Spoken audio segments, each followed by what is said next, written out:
Hello. Today I'll be going over a summary of my progress on the development of an underwater ultrasonic sensor as part of my project for Spacecraft Design 2. For this project, I have decided to develop an instrument that when deployed below Europa's ice layer is capable of measuring the characteristics of a water column within Europa's ocean. This technology already exists and is commonly referred to as an acoustic Doppler current profiler. Given that an acoustic Doppler current profiler is capable of taking both depth and velocity measurements, for simplicity I've divided this project into two phases. Phase 1 will focus on obtaining depth measurements based on time of flight of a transmitted high-frequency signal and the amplitude of the return signal.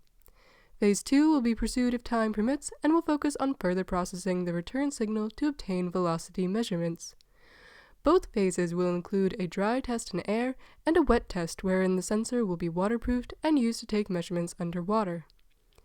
In addition to completing my preliminary research and getting my circuit green-lit after a consultation meeting, I have completed my first round of testing using an existing ultrasonic sensor.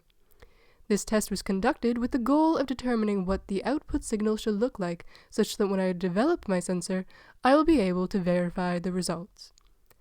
In this image here, we can see the setup of that existing ultrasonic sensor, which outputs a 40 kHz signal. This breadboard circuit in particular was hooked up to a voltage generator to supply a voltage of 5 volts. It was also attached to a signal generator, which produced a 1.25 kHz square wave as an input to trigger the sensor.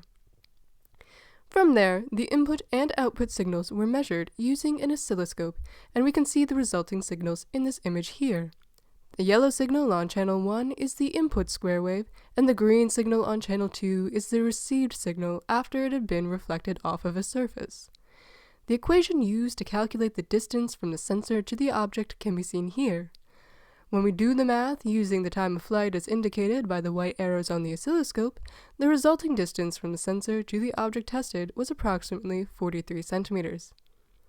Now knowing that I can generate my trigger and output signal, and measure my return signal, I will now be able to build my own version of the ultrasonic sensor.